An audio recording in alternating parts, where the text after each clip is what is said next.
Hey, what's going on, friends and family? My name is Skylance. Welcome to this rambly rant where I'm just going to spit out from the heart how I feel. And today we're talking about Atlas, which I got a lot of feelings for, which I really wish I didn't, because I wish I didn't waste so much time on this game.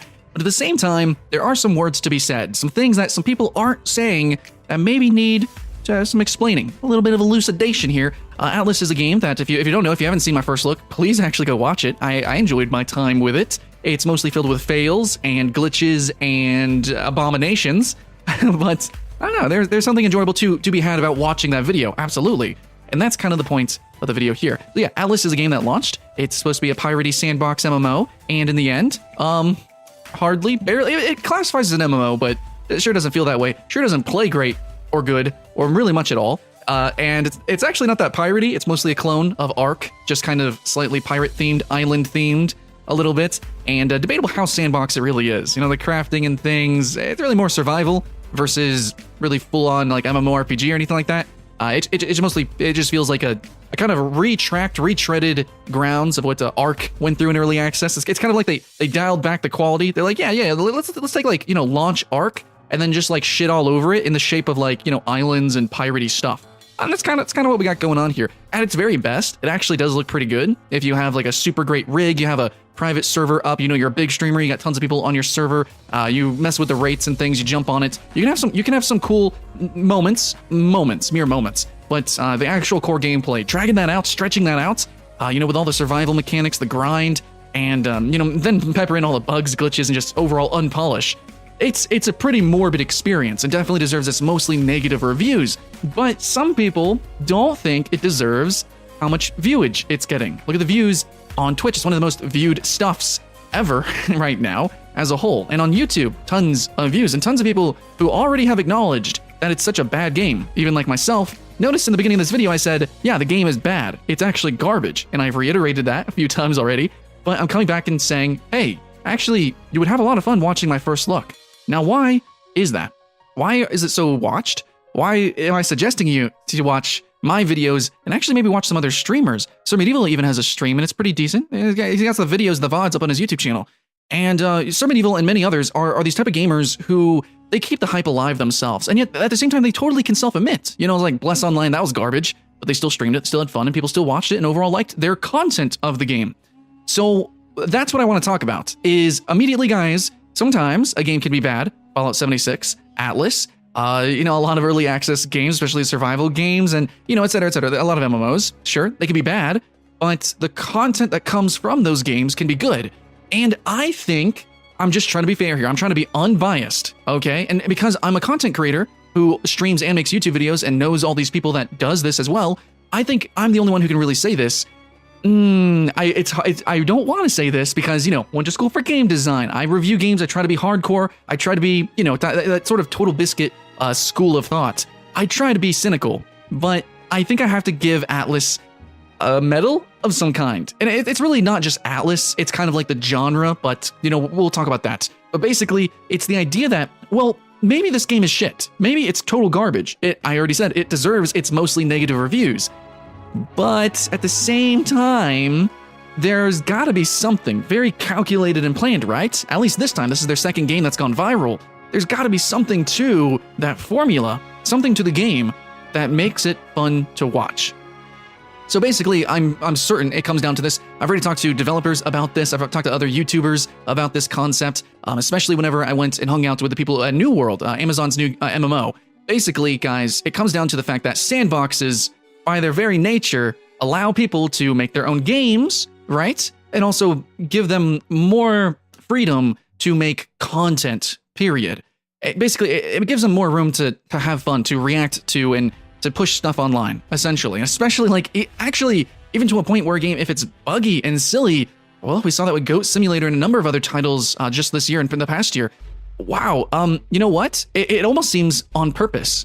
And there's definitely this culture of shitty kind of deep fried memes at the moment. So we're seeing a lot of bad stuff on YouTube that kind of makes it funny, such as PewDiePie, purposely bad content, silly content over, you know, deep fried meme content that's actually good. And I know that this seems mean to compare it to Atlas, but I'm saying, like, maybe to an extent, how good a game actually is in terms of a physical game. Like, you know, me, my snobby game critic glasses on, I want to be like, yeah, this game is shit. Nobody should ever play it. Nobody should ever look at it, talk about it. But like, maybe that's the point. Maybe the point isn't that people should really play it. Maybe it's more about just getting people to buy it and creating a sort of environment, a situation, scenario that lets the influencers make content to persuade people to buy it. But the actual, like, the longevity, the player retention, none of that really matters to them. So I guess, yeah, you could say it's yeah, they're just trying to make money. They're just, it's just a money grab, which it probably freaking is. It totally is, and no doubt about it. You know, and it's selling as early access, so there's no incentive for them to really continue to develop the game and push it out. Maybe if they want to put it on, you know, consoles and port that over, but no, this really does feel like a cash grab. But at the same time, I think there should be some praise, and more games should keep in mind this concept, especially when it comes to sandbox games, is that, sure, the game can be sandy as fuck. It can be gritty and coarse and just get everywhere, and it could just be uncomfortable, mostly. But if you give us a big box, you know, lots of freedom and customization and the tools to make what we want inside that box, and make the sand a little bit usable, just a little bit, you know, it could be as comfortable as possible. It could be the most heinous game that comes out this year. It could be the most rushed game that comes out this year. It could be the most negatively reviewed game that comes out this year. And even though it just launched, it's still one of the most viewed games of the year. It is also one of the best-selling games of the year. And that is power. Now, popularity and how much money a game makes does not mean the game is good. You know, you can look at all those gacha games, the gambling games, the pay-to-win games that you see a lot on browser and mobile. You know, like the Final Fantasy empire building game and all those clones and stuff. Like, at least Clash of Clans is a little bit of a game, but you know what I'm saying? Like, there's just a ton of bad, very popular games on mobile. And we can say, you know, they're not good games. It's obvious. So, you know, maybe we shouldn't talk about it. But there's a difference between those games and Atlas to an extent, because Atlas at least is a game. It's not pay to win, you know, at the moment. It is a game, and it actually gives players a lot to do, question mark, debatable. It gives streamers a lot to do. It gives big guilds, people with a lot of money and power and influence, and it gives these pushers and movers in the industry a lot of tools, and it gives them a lot to do in the game. And really, the game is meant for those people, and I'm just trying to think, it's like, is that actually a bad thing? You know, there's actually a lot of games that are meant for specifically a type of gamer. You know, a lot of 4Xs are just impenetrable. A lot of strategy games, period. Like, players just cannot have fun with them because they don't have good tutorials. A lot of fighting games have 0 players online because you just can't get new players into them. Skullgirls, amazing fighting game, but if nobody's playing it online, is it really a fighting game if you can never fight someone? You know, like, there's different games for different people. And since Atlas is, well, it's obviously shit, it's bad, but at the same time, if you watch videos from popular streamers, it can be funny. It can be silly.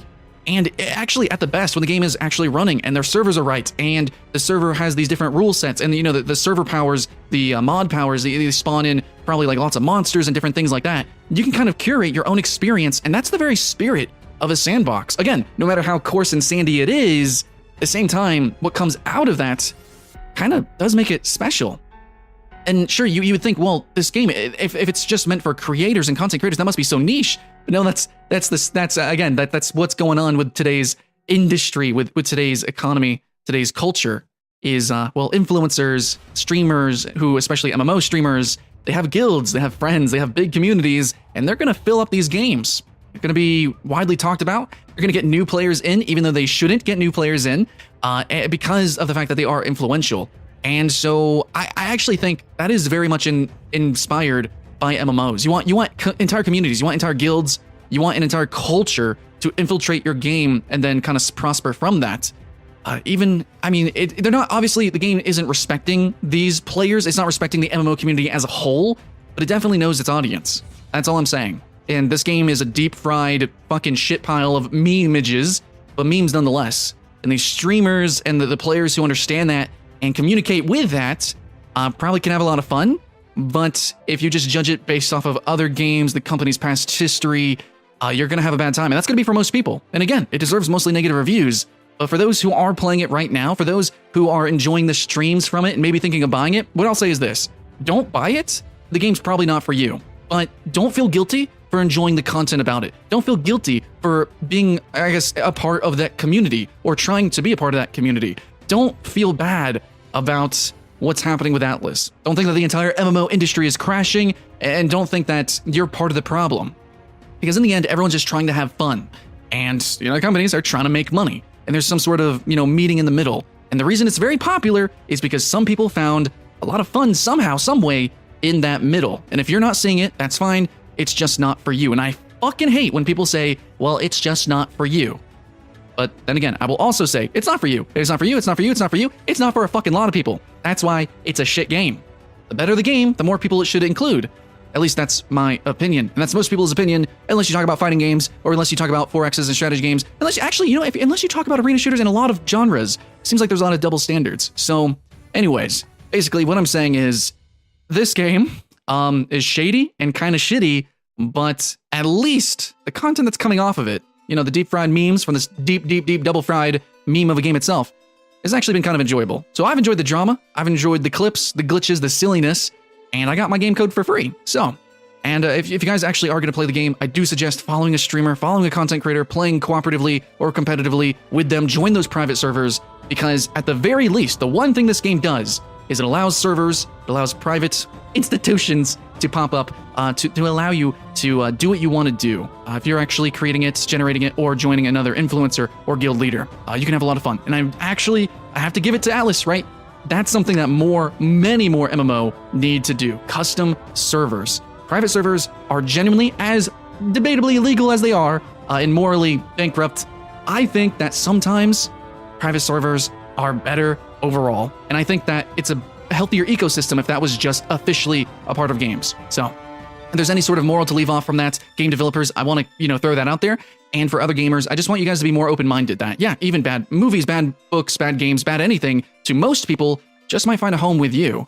And so I don't regret my time in Atlas, but I'm also not going to spend more time in it. But if you do, and if you watch other content, if you want to watch my first looks, I hope nobody blames you for that. Thanks for watching, guys. My rant was kind of tridented with a couple of different points, but hopefully you got a full flavor or a mouthful of something, a color that you can walk away with that might just make you think a little bit differently on how you buy, purchase, consume games. Sometimes it's not even gaming itself, it's watching. Yeah. So yeah, if you want to keep watching more gameplay and game stuff and things and rants, well, hey, subscribe. Feel some eyeballs on the Patreon. Thanks, guys, for the love and support over at Twitch.